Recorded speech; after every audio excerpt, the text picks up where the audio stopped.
raining a little bit in here. All right. Well, it's been a really, really wonderful 3 days and a little bit of a dramatic end to what has been a wonderful program. And so, you know, two of the main pillars of the sort of program format that Jerry and I had been talking about when we started dreaming up this idea of this conference were innovation and inclusion. And, you know, obviously, you know, we've heard so many wonderful discussions over these last couple of days about the importance of not just community engagement, engagement across all sectors, but also, you know, that cities thrive when all different kinds of populations are equally engaged in a productive future. And I think that discussion is particularly appropriate for the subject matter of this session and with these wonderful panelists, because we're going to be talking about something that, you know, is both totally underfunded in society and really underappreciated, which is the burden of mental illness and the importance of mental health. You know, we talked about, you know, the Dubai delegation said that their, you know, innovations that they're creating are important for them to create a society of happy people. That's what we heard.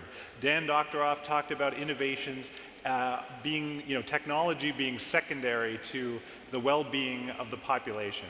And yet, for some reason, for whatever reason, and I guess we'll be talking about that with these panelists, mental illness and its burdens on society have really been underappreciated. So thanks for all listening today, and I'll get to the panel right now. So I'm going to begin with ask all the panelists to introduce themselves and talk about who they are and who they represent. Why don't we start with you, Craig? Hi, I'm Craig Kramer. I'm the mental health ambassador for Johnson & Johnson. Most of you know us as the baby company, but we are in our 130th year now, and one of the leading healthcare companies in the world. We touch over 1 billion people a day, which is an incredible responsibility and opportunity. And I'm Henderson. I'm an advisor with the Clinton Foundation, and the Clinton Foundation wants people to live their very best lives, and part of that means a recognition that behavioral health is really preventing a lot of people from doing that, and many of our communities and cities are in crisis. And so we've been working for a number of years to really help communities lead their efforts to improve mental health outcomes. So I'm excited to talk more about that today, and glad that you guys are sticking with us despite the weather. And my name is Sarorng, and I'm from Philadelphia for the Department of Behavioral Health and Intellectual Disability. I am a refugee. Today, actually, my 30 years anniversary coming to America as a refugee. Survivor of war, genocide, and also experienced post-traumatic stress disorder and depression. And I wouldn't be here today if I didn't have a team of professional, community, family, faith, and also opportunity to grow and learn as a person. So I'm happy to be here. And I'm Moitreyee Sinha. I'm the CEO of a global collective action initiative called citiesRISE. And it's essentially a challenge to cities across the world to come together to mainstream mental health for a lot of the reasons that we'll be discussing over the next 30 minutes. Thank you. Great. Craig, I'm going to start with you. You are the mental health ambassador for Johnson & Johnson. Can you give us a little of the sort of context around both your role and as well as, you know, what you, can you set the stage for us in terms of the enormous disparity in treatment? Yeah, so I'm here today because I got a phone call on New Year's Day about 4 years ago. And it was from my daughter up in Boston, a college student. And so I said, "Hey, Catherine, how's it going? Happy New Year." And I knew that would just embarrass her. But then a man's voice came on the phone, and he said, "Are you Catherine's father?" You know, and I said, "Yes, I am." And he said, "This is the Boston Police Department. Your daughter tried to kill herself. We're taking her to the hospital. You need to get up here right away." My daughter suffered from an eating disorder in which every bite of food was torture. and after 10 years, she had given up hope that it was ever going to get better. I'm happy to tell you that today she's doing well, but that was the beginning. That phone call really triggered in me a desire to do something more in this area of mental health. And I honestly thought my family was uniquely unlucky, but when I started to do the research, I realized that we are legion. So what have we discovered, Raj? We know now that mental illness, in terms of its economic burden on society, is bigger than cancer, diabetes, and chronic respiratory diseases combined. We know that it's a lot more common than I thought it was. 1 out of 4 people will have a clinical ailment at some point in their life. We know that it's the only chronic disease of the young. 75% of it starts by the age of 24, the age my daughter was when I got that phone call. We also know that in our increasingly knowledge-based economy, mental health is critical to our economic and social life. You know, when I was a kid growing up in Detroit, you could go down to the auto factories and get a pretty good paying job, basically performing repetitive tasks. Those jobs are all automated now, and we require people coming to any type of enterprise, whether it's a nonprofit or profit-making or a government, to come with the ability to collaborate and innovate. And the size of this problem, the numbers don't really capture the human toll. I hear something every other month that just brings me to my knees. One of the things I learned recently is that for the first time in recorded human history, the leading cause of death for young women ages 15 to 19 worldwide is no longer childbirth, which it was recently, or infectious disease, which it was a while ago. The leading cause is now suicide. And if you're from this country, you're probably aware that we have lost more members of our military at home by their own hand since 9/11, 20 a day, than we've lost overseas. And you know, if you look globally, you see suicides rising everywhere. China alone has 2 million attempts every year. In this country, you know, I'm sad to say that we don't do a very good job of treating mental illness, and so the 3 biggest mental institutions in the country are the jails in Chicago, LA, and New York. Now, if it was just bad news, we wouldn't be up here today. So fortunately, there's a whole bunch of good news going on. Number one, young people are using social media to really throw off the chains of stigma like never before. And they're making it safe for all of us, including many of our celebrities, to start talking about their own illnesses. 2 weeks ago, Lady Gaga and Prince Harry got on a Skype call and talked about their respective mental illnesses. Terrific trends. The research community is in the middle of what's being called the golden age of neuroscience. You can now look into the brain and see the neurons firing in response to stimuli, and also chart the genomic and the biomic and the immunological components of brain health. So we're looking down in the pipeline of potential new solutions.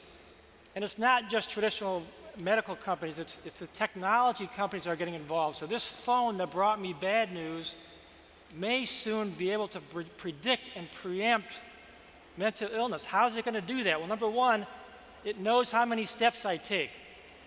So it knows if I'm hiding out in my room. It knows how many social contacts I have every day, texts, tweets, emails, phone calls. So it knows whether I'm socially isolating, another indicator of mental illness. If I put a voice input analyzer on it, it can tell whether I have stress in my voice. It knows how I'm sleeping. So it is possible in the very near future that just like your car has that check engine light that comes on, doesn't mean your car is broken down, it means go get it checked out. Check out the pressure in your tire, the oil in your engine. You might get a check engine light for your brain from your cell phone that tells you algorithmically you're off the charts. You should go check with your parents, your loved one, your physician, your clergyman. So this was all very exciting to me, a big healthcare challenge and a lot of opportunity. And so I went to the leadership of our company. I said, I think we need to do something. I'd like to try it, and I have this great title for a job, mental health ambassador, and I'm still surprised they let me get away with it. You guys know from being in organizations that those sorts of titles don't fly.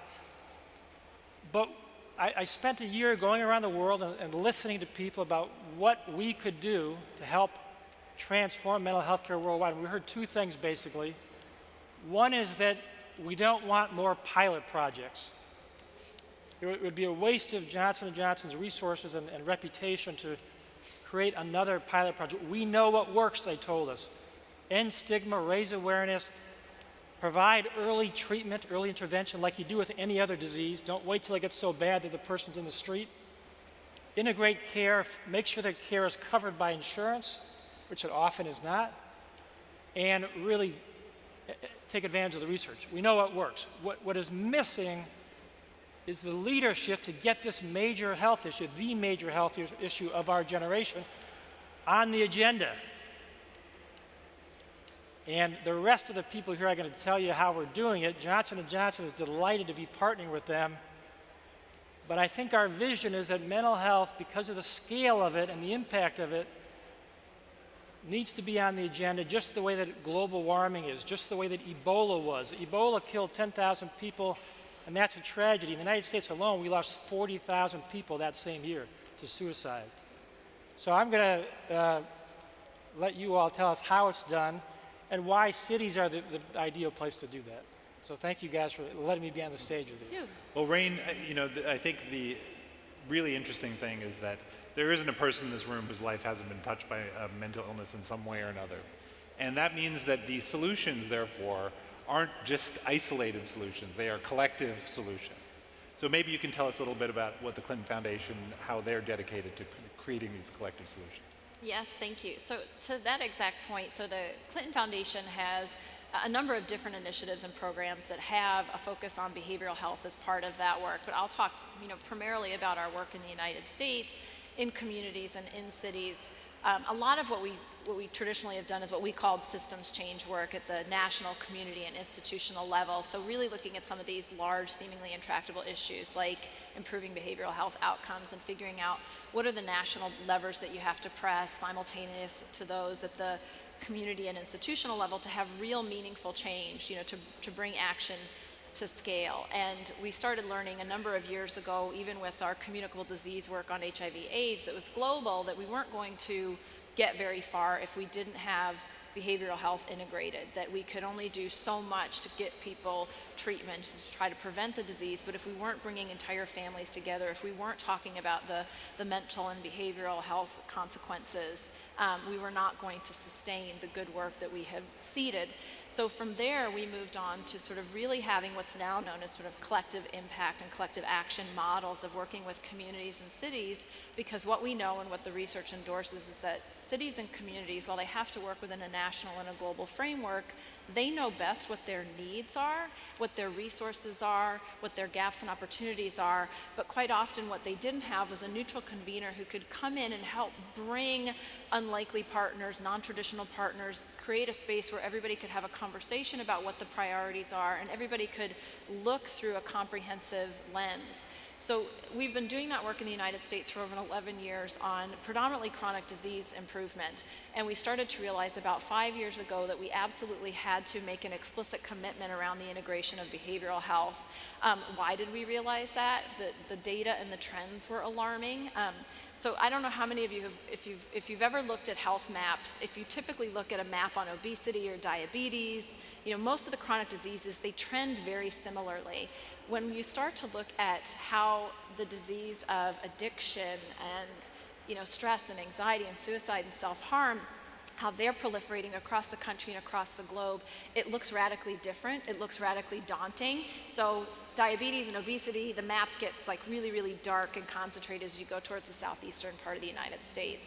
For anxiety, depression, suicide, the map is getting darker and darker across. And I don't say that to depress anyone, and to only talk about the negative side of this, but just to show that it really is affecting all of our cities and all of our communities. And what was happening with all of the work that we were doing is that our communities could no longer continue to focus on issues like obesity, diabetes, heart disease. They were becoming overwhelmed. Their public health systems, their jails, their first responders, firefighters, and EMTs were being overwhelmed by responding to opioid overdoses, by responding to people who really needed behavioral health interventions, but who instead were consistently coming to the ER. And so we said, again, we'll make this explicit commitment and we'll really work with communities to help them understand what they need to do to advance behavioral health outcomes.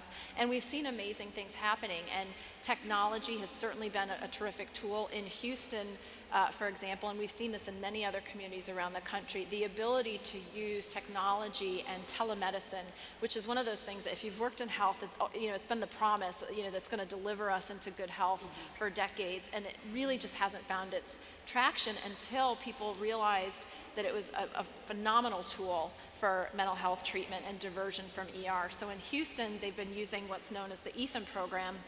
And so if you call in to the emergency response system, the first thing that they will do is they will actually connect you to a system, and a responder will show up, but they will have you dial in to a physician who will do an assessment. It was initially meant for just physical health. They've now expanded that to mental health, and we've seen many programs that are similar across the country, which is really about responding in the immediate to people's needs, doing an assessment, and getting them to the right treatment instead of flooding the ER. So while the goal for Houston was initially around sort of ER diversion, ultimately what they've seen is an opportunity to really address mental health more effectively, to expand access to treatment and prevention. In the Coachella Valley, it's the Central Valley in California, we've seen where there have been disparate programs to address the mental health of seniors. It's traditionally a population where it's kind of a barbell. They have a lot of very young people who are kind of moving out for Coachella and Palm Springs and for the nightlife, and sort of the snowbird and aging population, and then a very strong migrant population in the middle. And they were finding that a lot of their aging seniors who weren't having a lot of social cohesion and were finding themselves alone very often were having huge spikes in incidences in anxiety and depression. And then in the middle, with a lot of migrant workers, as you've seen changes in the political and national landscape, there's obviously been a lot of anxiety and a lot of distress over families being able to provide for themselves, take care of one another, remain safe, have trust in their community. And then for young people, we've seen dramatic spikes in anxiety, depression, suicide, self-harm, some of the things that Craig has talked about. And that community was treating each of these populations very differently, trying to set up services for them. And part of what we were able to do by coming in and bringing everyone together to have a conversation was not to say this needs to be done differently, but was to help the community realize what assets they already had and what they were already diverting from one population to another, and how they could slightly recalibrate to think about how to serve the entire community and how to expand treatment that was available to seniors and not to young people, and how to scale things that were working successfully. Some of that also does involve technology and using social media, not just to raise the alarm bells when someone was in distress, but to notice trends and to notice that at certain times of the year, they saw significant spikes in the kind of messages that people were putting online. Unsurprisingly, some of those correlated to holidays and weather, but there were some surprising trends as well, where they noticed that at times when the communities were shifting and when the snowbird population was coming in, that radically changed how the community felt, and you'd see slight differences in how people responded about their mental health or their feelings of their well-being online, and it allowed the community to think differently about how they resourced and had additional responders available, how they put additional people in call centers for the suicide prevention hotline and things like that. So it's a matter of, again, really looking comprehensively at what a community wants to accomplish and how you can support them in those goals, and making sure that this is a constant priority to think about behavioral health.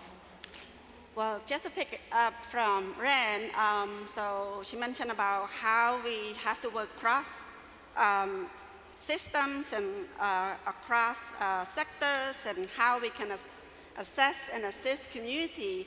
I can share with you a little bit about the experience I have done in Philadelphia, part of the department initiative. 20 years ago, Philadelphia, way to treat mental illness was put people in an institution. But then we realized that it costs a lot of money and it's not really helping people. So we went through this transformation decades, which really to bring people back to the community. But in order for us to do that is to really find partnership between provider, community, across the board, business, you name it. So this way we can build infrastructure so that when we have people come back, we have jobs, we have a support system, families, faith, you name it. So this way, we want individuals to be able to have, not only be able to take care of themselves, become resilient, and be able to do, to make sure that they have self-determination to live through the recovery. So we went through from building the foundation, which is to make sure that when we come, release people out from institution and making sure that they can live and prosper, and at the same time build that infrastructure. And right now we're moving toward this population health because we cannot treat people in isolation. If we're focusing on the top 10 that are being diagnosed, we miss the whole health and well-being of everyone. Those who are at risk, we're trying to mitigate and intervention. And those who are healthy, want to keep them healthy. So we do a lot of community engagement. For example, we host community listening session to learn about what has been done in the community, what has been working for them. We did a little bit of research in terms of how, recently, where people go from the community, especially from immigrant and refugee community, which I'm in charge to do, is that many of them, due to stigma, language, and cultural barrier, they do not seek traditional healing. So what we're trying to do is, what have done in the community, what have worked for them, where do they go for help? We learned that they go to family, friend, faith, and community-based organization. With that, we work in partnership with community-based, build the capacity, train them, provide support, so that they can have the infrastructure to assist and support their community, each community at a time. And we wanted to make sure that whatever the alternative healing that they have, for example, we've been promoting storytelling. It is so powerful that when we share story, we can relate and resonate with one another. And then we do engaging community come together and to look at what can they do, what skill, and engaging through that process. People who have skill, art and craft, we encourage and support them in ways that take their mind out of whatever it is, and promoting learning and also entrepreneurship, those kind of stuff, peer support and training. And for example, this is our healthymindphilly.org. It's a help yourself, help other. We train, like for the last year and a half, we trained over 20,000 adult and youth to become, to know what to do in crisis, and also to able to help their peer and community. So we provide this train the trainer, so that people who get trained to train their community, that we can reach out to a bigger audience and impact a larger community. The innovative idea that we have come up with is that every community have different needs, and the approach to healing is different.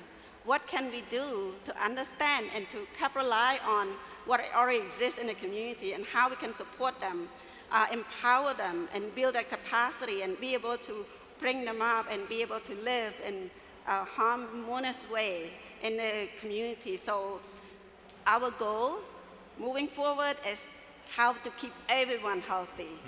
That's from the city of Philadelphia. That's great. Thank you. Well, so we've heard of individualized solutions, we've heard of community-based solutions. Now let's talk about this on a global level, and that's what Moitreyee is doing. And I really think this is a very interesting thing. You've got this initiative called citiesRISE, and it's a global network of cities that are sort of taking solutions and implementing them at scale. Can you tell us a little bit about that? Sure. So just stepping back a little bit in terms of the context here is that my own background came more from the private sector with GE 14 years, both on the research innovation side, but also on the philanthropic side. And one of the things there was all about large-scale system changes. And about 2 years back, I joined a group called the Global Development Incubator, which was really about looking at some of the largest issues that face the world or humanity, and where it's not possible for any single organization to drive large-scale social changes, how do you really incubate cross-sectoral partnerships towards a common operating plan? So that was my introduction to mental health about 2 years back. And I originally come from India, and growing up there, mental health is completely a hidden issue. My only memories are that of a widowed aunt in a white sari who was always locked up. And so about 2 years back, little bit, some of the personal notes that Craig and others were sharing, as we were studying the field of mental health, what was fascinating was that on one hand, the magnitude of the issue and the complexity of the issue was immense. How do you create some kind of a systemic framework that allows you to cut across multiple issue areas, whether it's depression or schizophrenia? It's something that cascades into every aspect of life, whether it's housing, education, productivity. So how do you take a system that's so massive and so complex, but create something that you can actually have, something that you can scale in a very systemic way? And on the other hand, what was fascinating is that the amazing number of innovations that was happening through the world. So as we were scanning the universe of innovations, whether it's technology innovation, policy innovation, business model innovations, there's work that's private sector like Philips is doing in Kenya, where they're taking the concept of Uber and looking at hidden capacity in existing people. How do you create digital systems of peer support network? You look at Vietnam, and they're looking at the intersection of livelihoods and mental health, and understanding that when people are productive, that's a huge way to tackle on an issue like that. Issues like housing, and you have parallel models happening in Los Angeles, happening in Chennai. So long story short, the idea was that these are happening all in silos. So you have this universe of bright spots, but nothing that's connected in an integrated framework. And they were also happening, operating at much smaller scale. So what we really thought was the timing is really, really right in terms of doing something at a large scale for mental health. So about a year back, when the World Bank and the WHO, they got together to essentially recognize that it's no longer just a health issue, it's fundamentally a development issue. That's when we launched the initiative. It was earlier called Mental Health Now, in terms of the urgency for practical action. And because we chose this strategy of network of cities, it's something that we are now calling citiesRISE. But it's essentially a platform that's drawing on the different institutional strengths, whether it's Johnson & Johnson, whether it's Philips, whether it's Verily, the private sector actors, whether it's the World Bank, whether it's the best of academia, whether it's Harvard or King's College London, and most importantly, all the local social entrepreneurs and the innovators. How do you create a framework where you come behind local action, but in a global network, so that the innovations don't stay siloed? So you can learn from what Philadelphia is doing to what Chennai is doing or what Nairobi is doing. So that was a little bit of the ethos of this collective action initiative called citiesRISE. And the way it's structured right now is that we have made this ambitious goal that by 2030, to have the first set of 30 cities globally across the world come together to create some common standards defining what is mentally health-friendly city, what are some core domains of change, so that Seattle might choose its own priorities, New York might choose its own priorities, or maybe Da Nang in Vietnam or Kumasi in Ghana, but they are moving towards a common roadmap. There's a common language, and there's shared resources. So that's a little bit of the framework, Raj, and I'll be happy to share more. Well, I think it's a very truly exciting initiative, and I do love this idea of cities with their inherent networks being sort of activated to make an impact in the holistic manner that has been described. I think that that's really the opportunity, that cities have within them the ability to solve these problems, both, whether it's the education system, the criminal justice system. There's so many dimensions to cities that if there were cross-sectoral collaborations, that these solutions will reveal themselves and can be scaled. But it looks like we're running out of time. We're in the last 20 seconds. Just want to thank you. What a wonderful panel. What an important discussion, because as it's been said before, unless we deal with these problems of mental health and mental well-being, we're not going to create that sort of utopian future that has been described by technology alone. It involves, you know, all of us collaborating, working together to make these things happen. So thank you very much. Please welcome Chairman, Global Futures Group, Jerry Hulton. Hey. All right. All right. All thousands of you, don't leave before I close the event. So, hey, we started with Smart Cities powered by people.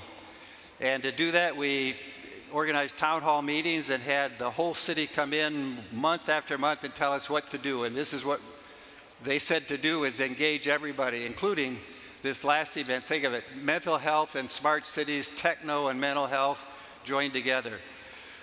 So when I started, I said, listen and learn, meet people, collaborate, and figure out how to have impact.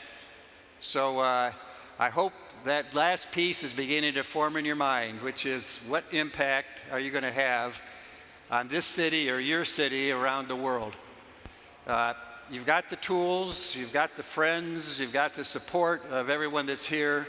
Leverage it. So I'd like to thank a few people that made this happen. First to Raj Pannu and Emergence Creative and Eric for being our partners with Global Futures Group. Yes, and the whole team, you're all here. Thank you to everyone we've spent months of late nights and early mornings making this happen, and it's been a great success. Secondly, to Empire Entertainment and JB Miller for helping us put on this fabulous event here and turn this into a real showcase. And third, to the Brooklyn Navy Yard for giving us such a great venue and being such a great partner. So tomorrow, by the way, it's not over. Tomorrow we are doing a show for young people on what the education and training in their life can do to lead them into this career. And secondly, a jobs fair so that young people can begin to get jobs in this field. So there's more to do tomorrow. I also like to thank our sponsors, because you do not do this show without a lot of sponsorship. So to Microsoft, to Smart Dubai, to Union Point, to Deloitte, and all the other sponsors who stepped up, thank you very much for being partners with us on this and allowing us to do this. So think of where we're at now. You've heard many people set the agenda, and it was pretty consistent, which is technology is great, but if you don't have people giving input, helping direct it, figuring out what the outcomes are, you really don't have the solutions that we need in our cities. And the imperative is pretty strong. The world does not work at 2050 unless there's a major change in how our cities operate in the next 25 years. So this is not just a walk in the park. This is not just interesting because it's all cool. This is really the question of how does this planet survive and have great places for people to live. So build that, make it happen. So with that, we're closing this piece of the event. Enjoy the swim home, and we'll see you next year. Bye-bye.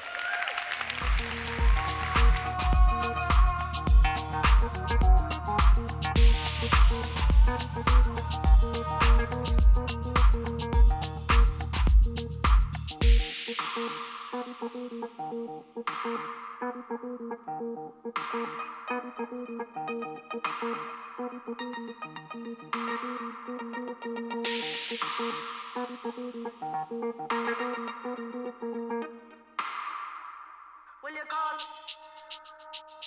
call?